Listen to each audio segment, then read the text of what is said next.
Ebikolwa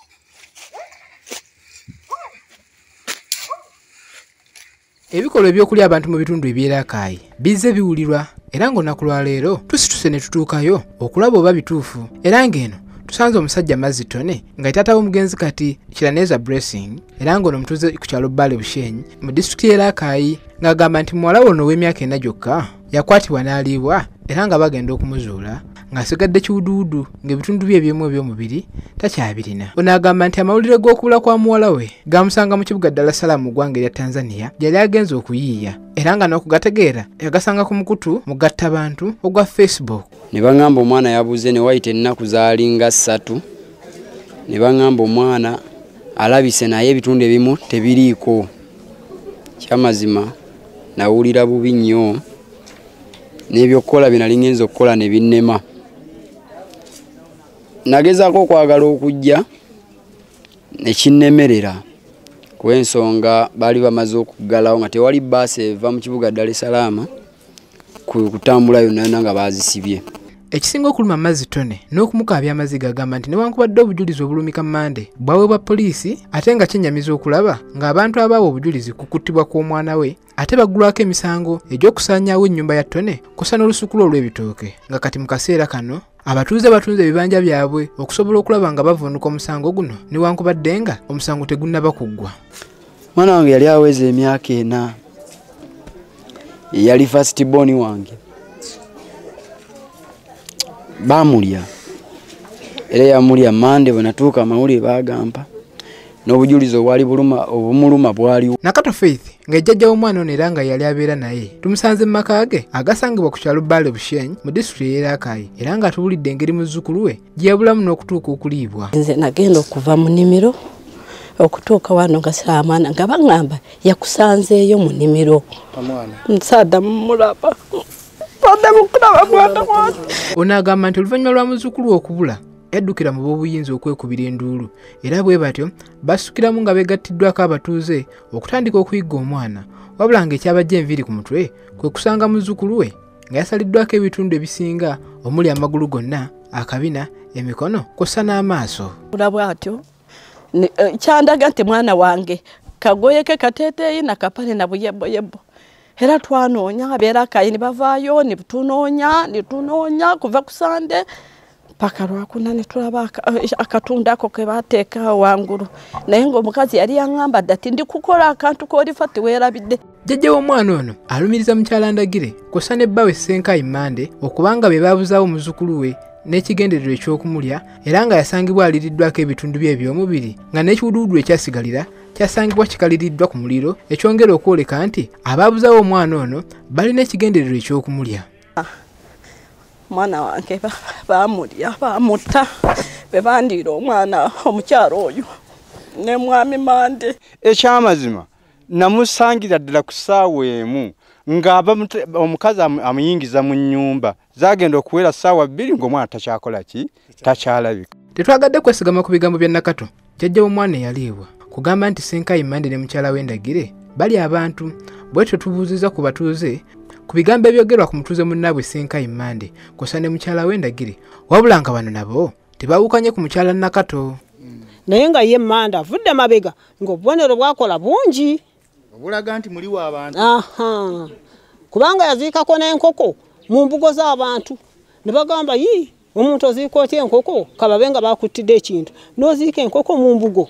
Nziira ku Mande ndowooza Rosi ye yali amanyi nti nno nga ye bwe bamuzaalira eno tajja kuba na kizibu naye ajjukira jjajjaawe baamugoba lwa kulya bantu mukoddomi we baamugoba lwa kulya bantu era ne gyali bali mu kugobaganya bali abantu buli lunaku nga babakubira enju.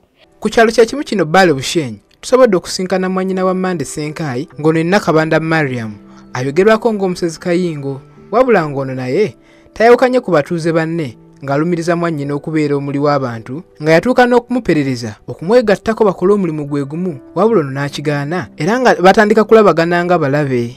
Mande oyo muntu muzibu nnyo era ebintu byonna byakola tebamuwayira oba ebyokulya abantu naye nga mukazi we yamuyigiriza ono gwalina ndagire Agnes yamuyigiriza okulya abantu era nze Mmande Ssenkayi twamala ebbanga nga twawukanye kubanga nagaana okuyiga emyaka giringa 2 we yatukira ku bizibu emyaka kati mbadde nkuta omwaka gubadde gwa 3 nga njawukanye ne Mmande Ssenkayi. Ssentebe w'ekyalo kino atutegeezezza ng'ebyogerwa ku mutuuze munnaabwe bwe biri ebituufu ddala nga waliwo abaamulaba ng'alimbalimba ebbujje lino era ng'okuva awo omwana ono teyaddamu kulabikako. Ano bw'ati asabye gavumenti okuvaayo bunnambiro okulaba ng'abantu ababa bakwatiddwa mu bikolwa nga bino bakwatibwa era ne bakangavvulwa.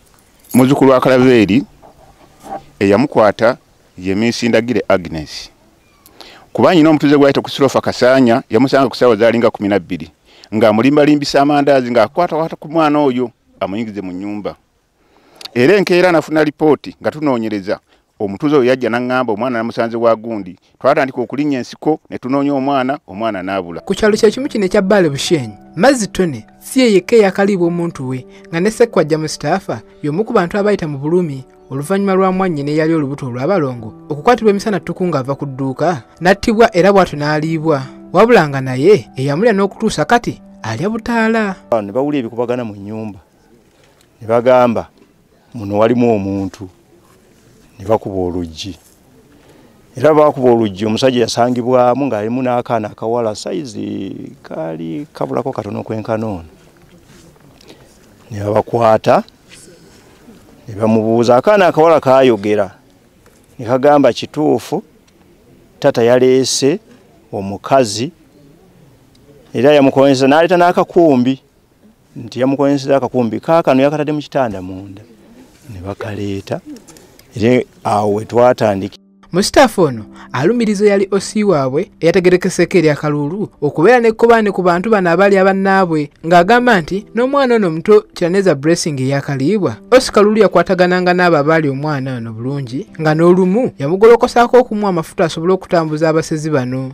Zaali ziwera ssaawa nga 8 osi kalulu nankubira ssimu ekiro nambuza oli ku luguudo mugamba nedda nasuze mu kyalo ati wina amafuta ti amafuta ngalina ati jangu njagala onguze ku mafuta najja ku luguudo wenatuuka na saata natuuka nenzigulawo nemulinda nalindi awo ngazze saamanya wa boda yali amuvuga nga balina omusajja bamuvuga osi yali atudde mabega omusajja atudde wakati ng'akutte ekiveera kirimu essefuliya namubuuza osi kiki ate ono kiki ati ate abaalidde omwana wa Mmande si be bamu ku bano nange kinakola namubuuza osanze akola ki ati sanze afumba nti neddala nga muntu yennyini ati byafumba sibitegeera ati gwe tuwa amafuta nemba wali 2 ne bagenda. Waliwo omusirikale wa poliisi atayagadde kumwatuukiriza mannya ategeezezza ng'ebikolwa ebyokulya abantu mu disitulikiti eno ey'Erakai bwe biri ebingi ddala wabula ng'ekyennyamiza abakwatibwa mu nsonga zino bwe batwalibwa ku poliisi ate bateebwa mu nnambiro ekintu ekyongera okuteeka obulamu bw'abantu mu matigga. Nga disitulikiti y'Erakai yeyongedde okuswala mu bikolwa ebimenyi bw'amateeka ate nga mulimu ababiwagira mu ebyo ng'ate batuuze. Kati abatuuze ku kyalo kino baagala gavumenti eveeyo bakwasizeeko ku mbeera eno nga bagamba nti n'abaana baabwe tebakyasoma olw'okubatiisa okuliibwa. Kaweefube waffe ow'okwogerako ne musajja mukulu Mmande agudde butaka olw'amasimu ge agamanyiddwa obutabaako era nga tutuuseeko mu maka ge nga nsiko yeetwaniriza oluvannyuma lw'amaka ge okukoonebwa n'ebitooke okusaayibwa nga tewali muntu yenna abeerawo. Nze Munnasingo Bakabulindi Ppoku lwa KTV Amalindirire.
yawunze nda